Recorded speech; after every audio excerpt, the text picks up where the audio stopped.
Hello friends, आप सभी को स्वतंत्रता दिवस की हार्दिक शुभकामनाएं। जी हाँ, हैप्पी इंडिपेंडेंस डे। आज है 14 अगस्त। मैं कल के लिए वीडियो बना रहा हूँ आप लोगों के लिए। मैं आज इस वीडियो में आपको बताऊंगा भारत के राष्ट्रीय ध्वज के बारे में। राष्ट्रीय ध्वज के बारे में पूरी जानकारी मिलेगी आपको इस वीडियो में। उससे पहले अगर चैनल पर नए हो तो चैनल को सब्सक्राइब जरूर कर लिए, वीडियो को लाइक और शेयर भी जरूर कर दीजिएगा।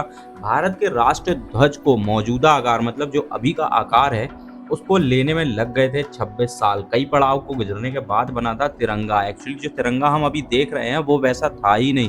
तो हम शुरू से बात करेंगे अपने भारत के झंडे की, कैसे ये बना था, किसने बनाया था और किसके द्वारा ये लाया गया था। तो हमारी जो इसमें हाईलाइट है ना वो मैं बताना चाहता हूँ पहले आपको। इस वीडियो की हाईलाइट रहेगी भारतीय संविधान सभा ने राष्ट्रीय ध्वज को देश की आज़ादी के महज 23 दिन पहले ही अपनाया था। वो सब भी बताएंगे। शुरुआती झंडे के केंद्र में चरखा बना हुआ था, बाद में चरखे की जगह अशोक चक्र को रखा गया था। तीसरा, स्वतंत्रता सेनानी पिंगली वेंकई के झंडे में चरखा शामिल करने का सुझाव लाला हंसराज ने दिया था। ये सब टॉपिक हम यहाँ पे कवर करने वाले हैं वीडियो में, तो वीडियो में बने रहिए। और फ्रेंड्स, अगर आप नए हैं वीडियो में तो वीडियो को लाइक और चैनल को सब्सक्राइब जरूर कर दीजिए और शेयर भी कर दीजिए। 15 अगस्त है, हमारे झंडे के बारे में सबको पता होना चाहिए। बहुत सारे लोग हैं, मेरे ख्याल से 90% जनता जो इंडिया की है वो झंडे के बारे में नहीं जानती है। वो ये तो जानती है कि हम स्वतंत्रता दिवस मनाते हैं। कईयों को तो ये भी नहीं पता है कि हम स्वतंत्रता दिवस क्यों मनाते हैं। ये मैं 100% प्रूफ के साथ बोल सकता हूँ, आप चेक कर लीजिएगा। तो फ्रेंड्स, कई लोगों को स्वतंत्रता दिवस और मतलब रिपब्लिक डे और इंडिपेंडेंस डे के बीच में अंतर नहीं पता है। कई लोग डेट में कंफ्यूजन में जाएंगे, ये 100% मैं गारंटी देके बोल सकता हूँ। जिनको पता है बहुत ही इंटेलिजेंट है, अपने देश के बारे में सोचते हैं, लेकिन बहुत सारे लोगों को नहीं पता है। और तिरंगे के बारे में तो अक्सर बहुत सारे लोगों को देखा गया है कि नहीं ही जानकारी है ज़्यादा। तो मैं यहाँ जो जानकारी दे रहा हूँ वो सब आप बांट सकते हैं, दूसरों को भी शेयर करिए, अपनी फैमिली मित्र जितने भी हैं फ्रेंड्स सबको शेयर करिए ये वीडियो, जिनसे इनको तिरंगे के बारे में पता चल सके। तो हमारा जो स्वतंत्रता संग्राम सेना और क्रांतिकारी लंबे समय तक देश को ब्रिटिश हुकूमत से आज़ाद कराने की लड़ाई लड़ते रहे, लेकिन आपको पता है कि काफ़ी समय तक उनके पास अपना खुद का झंडा नहीं था।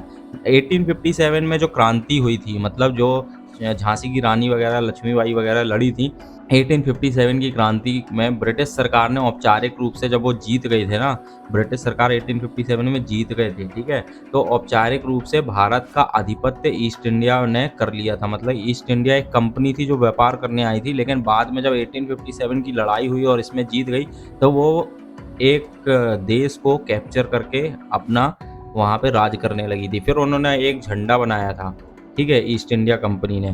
तो भारत के लिए एक अलग से एक झंडा चुना था। यह झंडा भारत को ब्रिटिश उपनिवेश के तौर पर पेश करता था। बंगाल विभाजन के विरोध में पारसी बागान चौराहे पर 7 अगस्त 1906 को सर सुरेंद्र नाथ बनर्जी ने हरी, पीली और लाल नारंगी पट्टी वाला एक चौकोर झंडा फहराया था। इसमें सबसे ऊपर हरी पट्टी में 8 कमल के फूल थे, बीच की पट्टी में वंदे मातरम लिखा हुआ था। मैडम भीकाजी कामा ने इसके बाद 1907 में क्रांतिकारियों के साथ पेरिस में करीब करीब ऐसा ही सेम झंडा फहराया था। इसमें पहली बार केसरिया रंग भी था। फिर अगले कुछ साल तक देश के झंडे को लेकर कोई पहल नहीं की गई। लंबे समय के बाद महात्मा गांधी जी ने 1921 में यंग इंडिया में द नेशनल फ्लैग शीर्षक से एक आलेख लिखा। इसमें उन्होंने राष्ट्रीय ध्वज की अहमियत के साथ तिरंगे झंडे की रूपरेखा भी पेश की। राष्ट्रीय ध्वज के बीच में चरखे की कल्पना महात्मा गांधी जी ने ही की थी। इसका सुझाव लाला हंसराज ने दिया था। इसी साल से शुरू हुए हमारे मौजूदा राष्ट्रीय ध्वज को बनाने, बदलने और गढ़ने रचने की कहानी शुरू हो गई थी।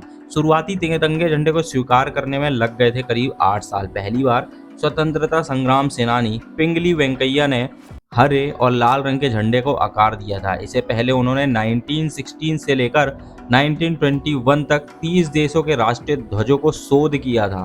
फिर उसके बाद मतलब ये पूरा विश्लेषण करने के बाद ये झंडा बना था। महात्मा गांधी ने इसमें सफ़ेद रंग की पट्टी भी जोड़ने को कह दिया था, क्योंकि ये शांति का प्रतीक होता है सफ़ेद रंग। फिर केसरिया, सफ़ेद और हरे रंग के साथ चरखे को शामिल कर झंडा तैयार किया गया था। इसी झंडे को 13 अप्रैल 1923 को नागपुर में जलियांवाला बाग हत्याकांड के शहीदों को श्रद्धांजलि देने के लिए सभा में फहराया गया था। तो सबसे पहले इस झंडे को जलियांवाला बाग हत्याकांड जो हुआ था उसकी सभा में जब श्रद्धांजलि देने आए थे तो सबसे पहले इस झंडे को फहराया गया था। भारत राष्ट्रीय कांग्रेस ने कराची अधिवेशन में 1931 में तिरंगे को भारतीय राष्ट्रीय ध्वज के रूप में स्वीकार करने का प्रस्ताव पारित कर दिया था। साथ ही स्पष्ट किया था कि राष्ट्रीय ध्वज में कोई भी सांप्रदायिक प्रतीक नहीं होगा। मतलब हिंदू, मुस्लिम, सिख, ईसाई का कोई भी जो चिन्ह है वो इस झंडे में नहीं होगा। वैसे मैं कलर को देख के लगता है कि orange colour Hindu white colour Christian and third green is मुस्लिम।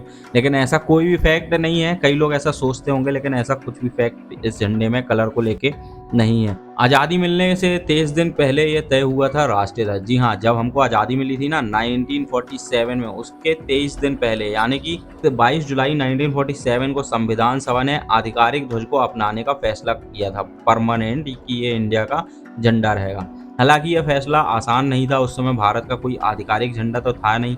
आज़ादी मिलने से 1 महीने पहले तक आधिकारिक कामों को अंग्रेज़ों के झंडे में ही इस्तेमाल होता था। मतलब जो भी आधिकारिक काम, ऑफिशियल काम होते थे, उसमें जो अंग्रेज़ों का झंडा था वही यूज़ किया जाता था। ज़रूरी हो गया था कि अपने ध्वज का निर्धारण जल्द किया जाए, तो इसलिए संविधान सभा जो क्रांतिकारी काम के लिए जो झंडे यूज़ करती थी, 22 जुलाई 1947 को जो तिरंगा राष्ट्रीय ध्वज के तौर पे उसी को अपना लिया गया था। वह 1931 में तिरंगा नहीं था।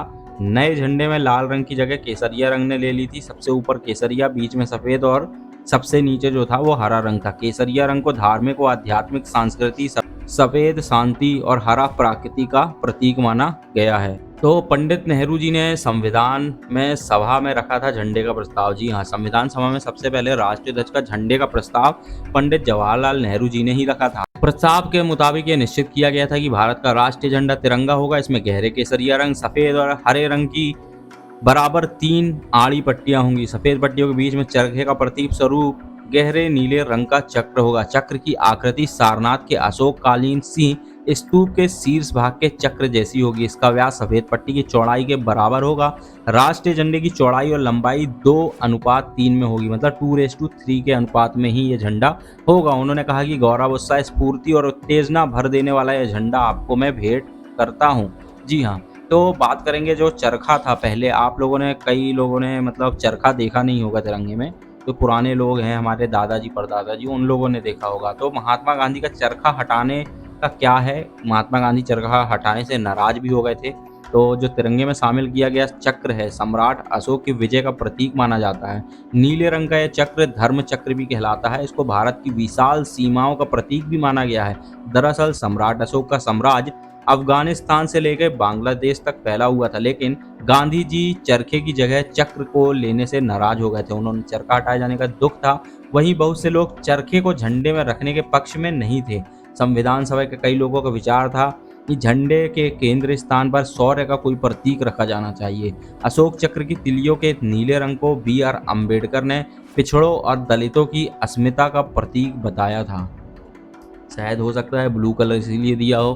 कांग्रेस को कई अहम बातों को रखना पड़ा था ध्यान में। कांग्रेस को देश के राष्ट्रीय ध्वज को लेकर अंतिम निर्णय लेने से पहले कई बातों का ध्यान रखना पड़ा था। दरअसल स्वतंत्रता आंदोलन के समय प्रतीक के तौर पर फहराया जाने वाला झंडा भारतीय राष्ट्रीय कांग्रेस के झंडे के रूप में भी देखा जाता है। संविधान बनाने की प्रक्रिया में कांग्रेस सुनिश्चित कर रही थी कि कांग्रेस के झंडे को राष्ट्रीय ध्वज ना मान लिया जाए। इसलिए कांग्रेस का राष्ट्रीय ध्वज भय और हिंसा का प्रतीक नहीं है। एस नगप्पा के शब्दों ने यह झंडा बताता है कि देश क्या चाहता है। हम दूसरे देशों को कैद नहीं करना चाहते, हम साम्राज्यवादी नहीं बनाना चाहते, हम दूसरे देशों को अपने सामने शीश झुकाते नहीं देखना चाहते। अगर बात करें भारत के इतिहास में, तो भारत का हजारों साल के इतिहास में कोई भी झंडा नहीं था। करीब पूरे भारत पर 2300 साल पहले मौर्य साम्राज्य का शासन स्थापित होने के बाद भी पूरे देश के लिए कोई भी एक झंडा नहीं बनाया गया था। फिर 17वीं शताब्दी के बाद मुगलों ने भारत के बड़े हिस्से पर कब्जा कर लिया था। कब्जा करने के बाद भी एक झंडे का विचार नहीं आया था। आज़ादी से पहले देश में 562 से ज़्यादा रियायतें थी। इन सभी के अपने अपने अलग झंडे हुआ करते थे। तो फ्रेंड्स, आपको ये झंडे के बारे में जो भी जानकारी मैंने दिया हूँ, प्लीज़ लोगों को ज़्यादा से ज़्यादा शेयर करें, क्योंकि हमारे झंडे के इतिहास के बारे में लोगों को ज़रूर पता होना चाहिए। तो प्लीज़ फ्रेंड्स, आपसे रिक्वेस्ट है, इस वीडियो को बहुत ज़्यादा शेयर करें और 15 अगस्त से पहले ये वीडियो सब देख लें। तो मिलते हैं एक नई वीडियो में। फ्रेंड्स, चैनल को सब्सक्राइब जरूर कर लीजिएगा। धन्यवाद।